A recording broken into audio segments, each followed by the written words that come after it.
Hello, everybody. I'm Karen Gibbs, Creative Director for Banyan Batiks by Northcott, and coming to you from Denver, Colorado. Today, I really kind of wanted to talk about our batik challenge somewhat, but I also want to focus on color again because there's so much to do with color, right? And now that we're heading into springtime, which is great, we're seeing a lot of different color combinations. I don't know if you start to see different pick up on different color combinations like in gardening and that kind of thing, all the new buds on the trees. And do you plant your flowers, are they color coded? In other words, do you plant your purples and pinks together? Do you have a riot of color? Is it a rainbow? Is it do you consider your vegetables to be a color, right? As far as the leaves and that kind of thing. um that's a kind of a way of looking at color, right? Looking what Mother Nature does with color. So anyway, let's talk about the Batik Challenge a little bit. This last week we said the first challenge was to pull a project, right? To get an idea of what type of project you guys are interested in. I want to see what you're thinking about.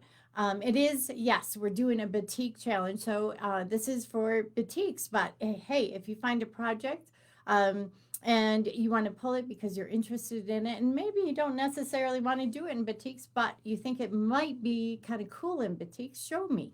I'd love to see it. I really want to see all different kinds of projects. And then we'll start to talk about, the batiks that maybe you'd see in that project. Okay. When you look at a project, how do you look at a project? Is it something, oh, this is familiar to me? I like working with, say, log cabins or half square triangles, or do you try something different? Do you try it, or do you have somebody in mind when you pull a project? Do you maybe look towards making a gift for somebody, or is it just, oh, I'm going to pull this project because I'm going on a retreat in a couple of weeks, and this will be the perfect project for that. Okay. We showed a bunch of projects. We pull projects for our lookbook, right? Banyan Batiks. What we do is we have these collections, and then we try and put projects with them that we think complement the collection or showcase the different batiks in that collection.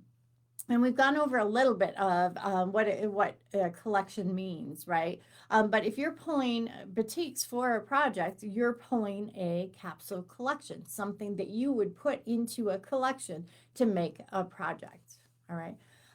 So these projects, I think we focused today on what I've given you sneak peeks of, Ride on Three and Flutter and Rose Parade. And Rose Parade had some interesting projects, right, by Villa Rosa, because Pat Fryer is a guest designer of ours, and she's the owner of Villa Rosa Designs, which is those cute little pattern cards. But there was also a fun project in there by Swirly Girls, and I think that was kind of interesting. They also had a project from Flutter that we showcased, the pineapple one. I thought that was really kind of a fun one. And it shows that a lot of times you can mash batiks together, right? As far as putting colors together, the saturation of color. So there's different saturations of color. That's one thing that we look at when we're looking at batiks. Is it a really heavily saturated, or did we pull back on the saturation for more of a mid-tone? And we do that a lot, saying grays and reds. They're very hard to achieve. So if you pull back the saturation of the color, then you're, so not as much color applied. Okay, then you're achieving a different color. All right. So let's talk a little bit about color. When I say, okay, gray, there's a whole bunch of grays in the Flutter collection, right? And how did we go about choosing those grays? Well, they're gray, right? Not so fast. How many different grays are in your crayon box? And if you look here, I'm going to show you my crayon box of grays. Can you see that? Okay. These are all the different kinds of grays that I choose from. So, and this is just the beginning, right? Because if you combine a couple of the different ones, the warm tone grays and the cool tone, then you got something totally different. But how do you actually achieve that gray when you're mixing the color? Okay, and I pulled some things here, and this is from our shadows. You can see in there.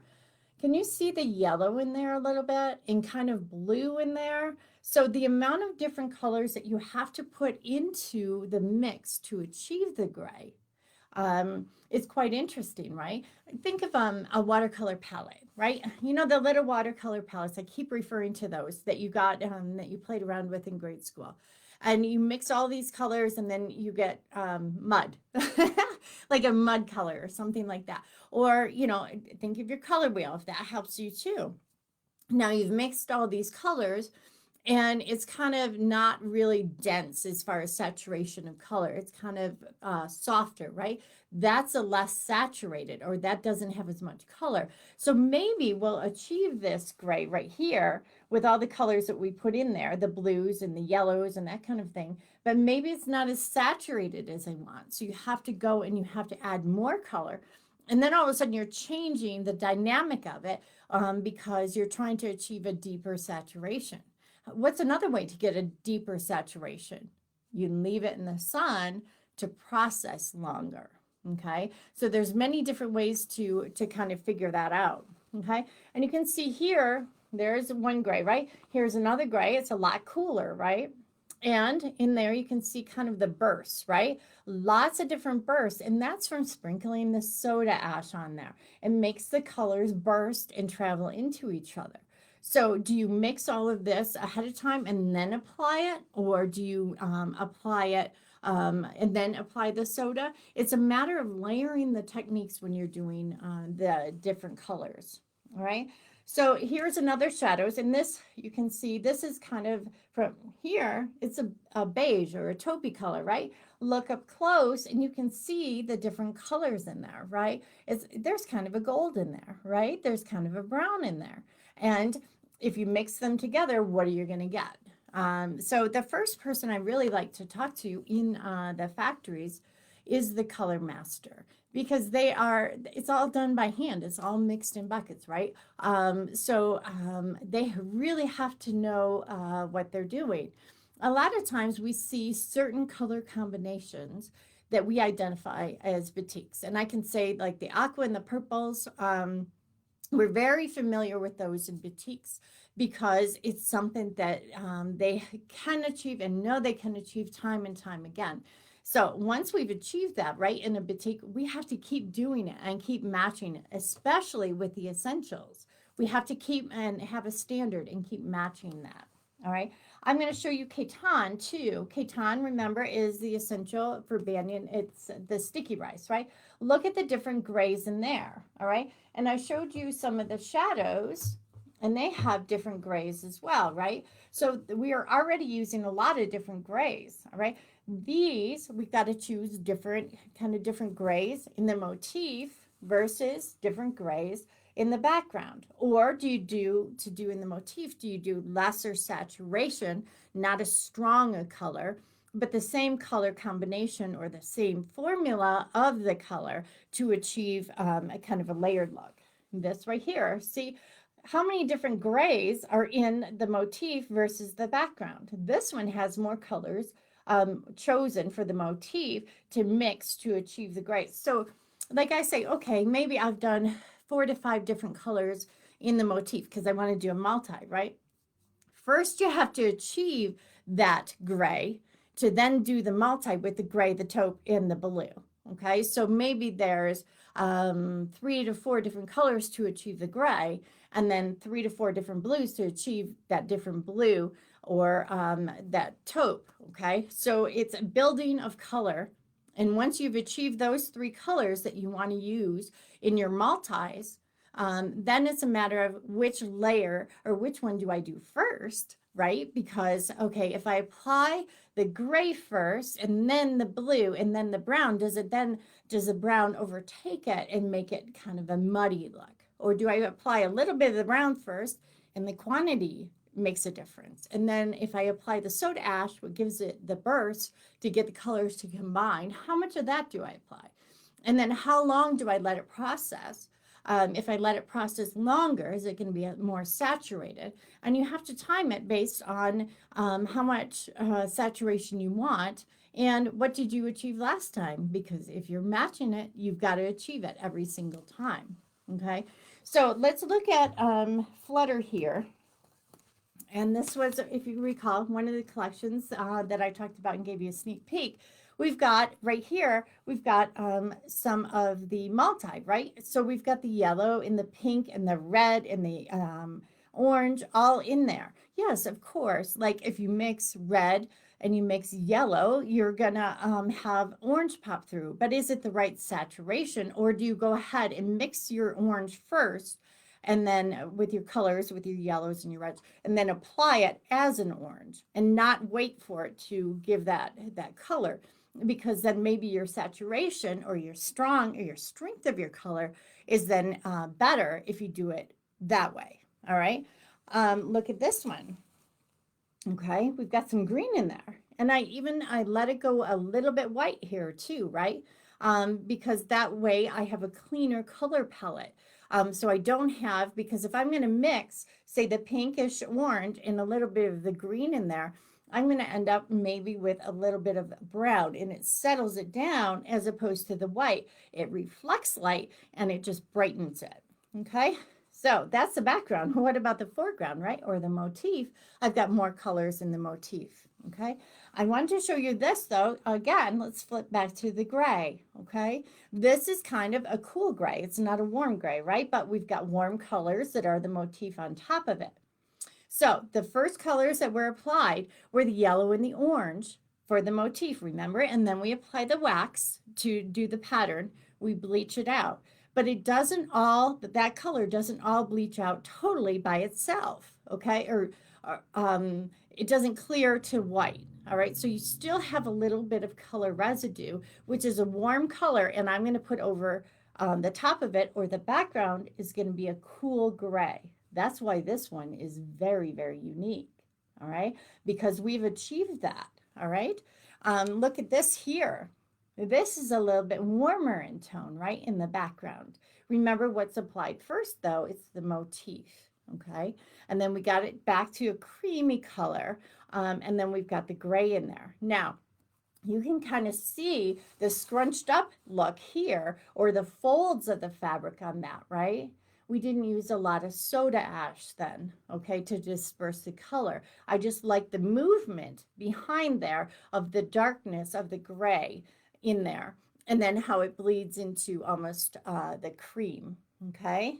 Here's another one. This one is a little bit cooler again, right? We've got the motif is white and then kind of a cooler gray, all right? But you can tell on this one versus the one I showed you at the beginning, the shadows, this one, the color was mixed ahead, achieved that color gray, tested it out, make sure, because we don't want to see the mix of that color in there. Whereas in the shadows, that's very interesting. In that look, that's the look I was looking for. Whereas this, I wanted just the clean look of the cool gray in there. Okay. Let's see if I can show you another one here from Flutter. This one. Again, with the cool color on the top, in the background this time is the cool grays. Remember with the orange yellow, it was kind of the warm grays, and that suits the color palette of the collection, right? Because this palette is a little bit cooler. I wanted the grays to play and not to be contrasty and compete. I wanted it to be settling. So you've got a cooler gray in the background of that particular one. Okay. And then this, I love this. This is a combination in the background of the cool and warm grays. Okay. So there's a lot of play when it comes to color application, whether you're mixing the colors when you're applying them, whether you're mixing them ahead to achieve a certain color, because every color is made up of other colors, right? So you've got to figure out your mix and then apply it. And then you've got to also notice that if your motif is a certain coloration, it's not going to bleach all the way back to white to get to your background. How are you going to achieve that? Do you have to go further in saturation or in color to back it off to a certain point of the color? Okay, so it's a lot. It's to me, it's a lot of fun. It's quite interesting to play with color, and I really love that it's all hand applied and everything is hand done because it has that interesting effect in the fact that you're creating something just like we're doing with our projects, right? We're creating something new. Now, do we have kits that we could buy? Yes, we've got kits. Okay, they're projects. We know how they're going to come out. We have an expectation. The fabrics are already in there. But if you're choosing a project, like I challenge you in the Batik Challenge, here's the project. You're going to select your fabrics, right, to go in there. Maybe you're going to try and match them exactly. Who knows? I want to see what you guys do, though. So show me those projects, and I want to see what kind of things you're interested in. The theme is really large, okay? Memorial Day kicks off and Victoria Day kicks off the beginning of summer, and we can celebrate with a riot of color. Look to your garden for inspiration. Look around you, and let's have a batik challenge, okay? Any questions, any comments, please post them, and I'll try and answer them right away. Thanks again. This is Karen Gibbs for the Love of Batiks.